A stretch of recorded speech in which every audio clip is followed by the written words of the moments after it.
हम तो कहते हैं मोदी तेरी भाजपा मैली हो गई। बहिष्कार कब किया? बहिष्कार तो बीजेपी वाले कर रहे हैं। उन्होंने रवीश कुमार का बहिष्कार किया, अजीत अंजुम का किया, अभिसार शर्मा का बहिष्कार नहीं किया था। अरे भाई सपना देखते हैं क्या आप? अरे मैं एक चीज बता रहा हूँ, अगर मैं झूठ बोल रहा हूँ, गलत बोल रहा हूँ, तो आप मुझे दोषी ठहराइए। 15 या 16 में उन्होंने इस्तीफा आपको पता है क्यों दिया था? लखनऊ में प्रधानमंत्री मोदी जी गए, बोले कानून व्यवस्था बहुत चंगा है। और सुल्तानपुर में रुके हुए थे, अभिसार शर्मा एबीपी न्यूज में काम करते थे, ठीक है। वहां पे जो मैनेजर था होटल का, उसको गोली मार दिया गया।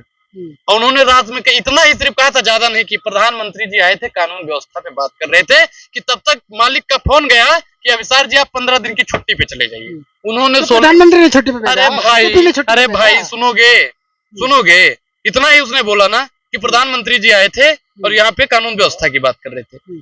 अब एक चीज बताइए कि अभिसार शर्मा के डिबेट में इनका ना कोई नेता जाता था, ना कोई प्रवक्ता जाता था, इन्होंने बाइकआउट कर दिया था। अब वो बाइकआउट नहीं है। मोदी जी कभी दिए हैं रवीश कुमार को इंटरव्यू? वो बाइकआउट नहीं है। आपको इंडिया अलायंस से दिक्कत क्यों है महाराज, बताइए। आप जो नेताओं पे छापे पड़ रहे हैं उससे नाराज क्यों हैं? देखिए, ईडी और सीबीआई का दुरुपयोग होगा तो अनुराग ओझा नाराज हो। ईडी और सीबीआई का जो दुरुपयोग हो रहा है भारतीय जनता पार्टी के इशारों पे हो रहा है। ईडी और सीबीआई मोदी जी के दोनों जेब में है। तो आप ये कह रहे हैं कि प्रधानमंत्री कोई कार्रवाई नहीं कर रहा है? प्रधानमंत्री कार्रवाई करे ना, हम कह रहे हैं कि कार्रवाई करे, लेकिन जो भाई भ्रष्ट है उस पे, अभी वो अजीत दादा है ना, अजीत दादा, आप भ्रष्टाचारियों के खिलाफ है ना? आप भी भ्रष्टाचारी हो, आप पे भी खिलाफ है या नहीं? मैं भ्रष्टाचारियों के खिलाफ हूँ। तो प्रधानमंत्री का समर्थन क्यों नहीं करते? मैं एक चीज बताऊं कि अजीत दादा के ऊपर, अजीत पवार को जानते हो कहां से है? कहां से है भाई, बताइए आप। इनको मालूम नहीं, पत्रकारिता काहे के लिए करते हो जब आपको पता नहीं है महाराष्ट्र से दादा आते हैं। अब वो दादा अजीत दादा को भ्रष्टाचारी बोल रहे थे मोदी जी। अजीत दादा ने भारतीय जनता पार्टी की ले लिया, सदस्यता ले लिया, सारे पाप उनके धुल गए। एक गाना आया था कि राम तेरी गंगा मैली हो गई, पापियों के पाप धोते धोते। हम तो कहते हैं मोदी तेरी भाजपा मैली हो गई, भ्रष्टाचारियों के भ्रष्टाचार धोते धोते। तो मोदी जी की अब जो भारतीय जनता पार्टी है भ्रष्टाचार से धूमिल हो गई। तभी तो विपक्षी सारे प्रधानमंत्री के खिलाफ हो गए। नहीं, विपक्षी कहाँ। देखिए, इंडिया अलायंस जो है ना, जो सच्चाई के साथ में है, वो मोदी जी से विपरीत ही रहेगा। और जो भ्रष्टाचारी है, जो नफरतवादी है, किसी न किसी कथित रूप पर उनपे एफआईआर है, वो भारतीय जनता पार्टी में शामिल है। विचार तो मिलते नहीं है, लेकिन चेहरे मिल रहे हैं। आपके मिल रहे हैं, आपके विचार मिल रहे हैं मोदी जी से, आपके विचार मिल रहे हैं मोदी जी से। बोलिए, ऐसे बातों पे आप लोगों के मुंह में दही जम जाता है। और आप जैसे पत्रकारों की 3 दवाई, जूता चप्पल और कुटाई, तभी आप लोग सुधरोगे। अभी तो बाइकआउट ही किया है ना, अभी तो नापी है मुट्ठी भर जमी हमने, आगे पूरा आसमान बाकी है। अभी कई पत्रकारों का बहिष्कार होना बाकी है। तो आपको लगता है समस्या का समाधान हो जाएगा? समस्या का एक चीज बताइए, जो 24 घंटा हिंदू मुसलमान करता हो, उनका बहिष्कार होना चाहिए। जो नफरत की दुकान खोल के बैठ जाता हो, 5-5 हजार पे बाबा को और मौलाना जी को बैठा देता हो, ऐसे लोगों का तो बहिष्कार होना चाहिए, बिल्कुल होना चाहिए। इलेक्शन से ठीक मौके पर क्यों दिखाई दिया ये चीज? 9 साल से कहा थे। मैं क्या कह रहा हूँ कि 9 साल से हम तो कह रहे हैं कि जिस दिन कोई हुआ था ना, जिस दिन से लोग दलाली कर रहे थे, तभी से इनका लेकिन अब हम लोग इंडिया अलायंस के लोग जितने भी है ना, वो भारतीय जनता पार्टी के तथाकथित चैनलों पर इंटरव्यू। तो चैनलों का बहिष्कार क्यों नहीं करते? एंकरों का क्यों करते? एंकरों का, क्योंकि सबसे ज्यादा जहर, अब तुम्हारे पास जहर है तो हम तुम्हारे पास नहीं ना आएंगे।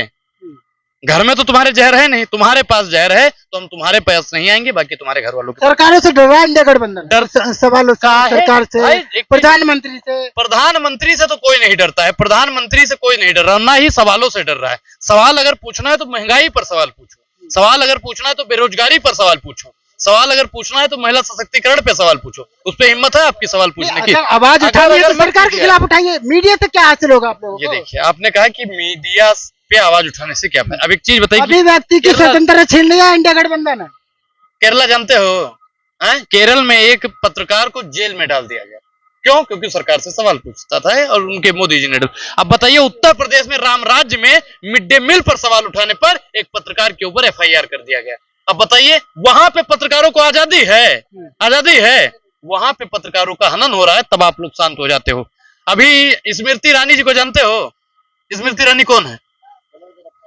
नहीं है, स्मृति ईरानी कौन है मैं पूछ रहा हूँ। अब एक चीज बताइए कि मैं वहां पे अमेठी में पत्रकारों के साथ दुर्व्यवहार हो रहा है, तब आप लोग शांत हो जाते हैं। इंडिया अलायंस भाई नफरत का परित्याग करेगा, वहां पे कोई मोहब्बत की दुकान वाला नफरत के बाजार में नहीं जाएगा। आप साफ साफ कह रहे हैं कि बीजेपी वाले अगर मीडिया के साथ गलत व्यवहार करते हैं तो इंडिया गठबंधन भी ऐसे नहीं, इंडिया गठबंधन वाले मारा है आपको, तो बहिष्कार क्यों? बहिष्कार क्योंकि नफरत के बाजार में हम लोग ग्राहक बनकर नहीं जाएंगे, नहीं जाएंगे, नहीं जाएंगे, नहीं जाएंगे, मतलब नहीं जाएंगे।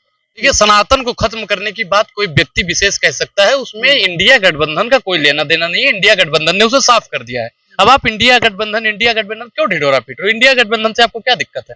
इंडिया गठबंधन से प्रधानमंत्री जी डरे हुए हैं, उनको रोज नए नए बहाने चाहिए होते हैं कि कैसे इंडिया गठबंधन को बदनाम किया जाए। सनातन को भैया कौन कह रहा है खत्म? प्रधानमंत्री खुद कह रहा है ना, ये जो इंडिया गठबंधन है, इनके नेताओं ने सनातन धर्म को समाप्त करने के लिए संकल्प लिया है। मैंने क्या बताया भाई, मैंने कहा पर्सनल व्यक्ति का विचार हो सकता है, प्रधानमंत्री है वो, प्रधानमंत्री ने कहा कि हम खत्म कर देंगे इंडिया गठबंधन का एक व्यक्ति ने बोला है, व्यक्ति ने बोला है। पहले आप तरीके से बात कीजिए, आप ऐसे उलझे हुए पत्रकार मत बनिए, सुलझे हुए पत्रकार बनिए।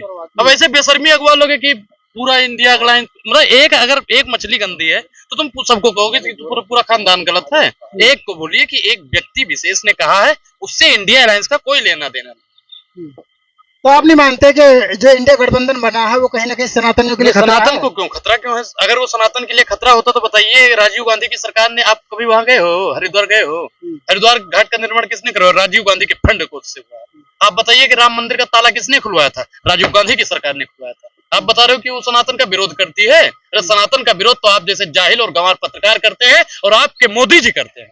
अच्छा, जो वो लोग बोल रहे हैं, कोई सनातन को डेंगू बताता है, कोई कुछ बताता है, उससे क्या कह रहा हूँ कि जो कोरोना बता रहे हैं। देखिए, मैंने क्या कहा कि आप वास्तविक मुद्दों पे राजनीति करिए, धर्म पे राजनीति अगर आपको करना है तो आप बेशक जा सकते हैं। धर्म पे राजनीति करने के लिए वो लोग काफी है, बीजेपी वाले। हम धर्म पे राजनीति नहीं करते हैं, आप मुद्दों पे राजनीति करिए। तो डेंगू कौन बता रहा है फिर? मैं क्या कह रहा हूँ कि आप मुद्दों पे राजनीति करोगे या डेंगू मलेरिया पे राजनीति करो? अगर डेंगू मलेरिया पे आपको राजनीति करनी है तो किसी डॉक्टर के पास जाओ कि डेंगू को कैसे खत्म किया जाए, मलेरिया को कैसे खत्म किया जाए, HIV को कैसे खत्म किया जाए। वो डॉक्टर बताएगा भाई, अनुराग थोड़ी बताएगा। अनुराग तो बताएगा महंगाई को कैसे खत्म किया जाए, बेरोजगारी को कैसे खत्म किया जाए, भूखमरी को कैसे खत्म किया जाए। लेकिन आपको नहीं लगता कहीं ना कहीं सनातनियों का अपना अपमान कर रहे हैं लोग? नहीं, कोई सनातनियों का अपमान नहीं कर रहा है। व्यक्ति विशेष की आस्था हो, वो पर्सनल विचार हो सकता है, उससे इंडिया अलायंस का कोई वो लेना देना नहीं है। पत्रकारों का बायकॉट कर रहा है पत्रकार जो दलाली करेगा, अगर आप भी दलाली कर रहे होगे तो हम भी आपका भी बायकॉट करेंगे। कौन दलाली कर रहा है? आप लोग दलाली ही करते हो, क्योंकि जो पत्रकार होता है वो सरकार से सवाल नहीं, विपक्ष से सवाल करता है। और जो पत्रकारों का काम होता है कि सत्ता पक्ष से सवाल पूछा जाए, लेकिन सत्ता पक्ष के समर्थन में कसीदे पढ़ने का अगर कोई काम करता है तो भारतीय जनता पार्टी के पत्रकार करते हैं। मीडिया से भाई, मीडिया जब काम करेगी अपना तो मीडिया से नहीं डरेंगे। जब मीडिया भारतीय जनता पार्टी की प्रवक्ता बन जाएगी तो मीडिया से डर लगेगा। कोई नहीं डर रहा है, सुधीर चौधरी खुद डरा हुआ है। और अगर आप लोग अभी भी दलाली करना नहीं बंद किए तो हम लोग आपका भी बहिष्कार करेंगे जी। धन्यवाद। ठीक है, बहुत बहुत शुक्रिया। ये थे अनुराग ओझा जी हमारे साथ में। जिस तरीके से अनुराग ओझा ने बात की, चाहे इंडिया गठबंधन हो या प्रधानमंत्री या जो देश के अंदर गतिविधियां हैं मीडिया को लेकर, ये तमाम मुद्दों को लेकर इन्होंने बात की। फिलहाल हम इस वीडियो को यहीं पर खत्म करते हैं, फिर किसी और मुद्दे के साथ मिलेंगे। तब तक के लिए धन्यवाद।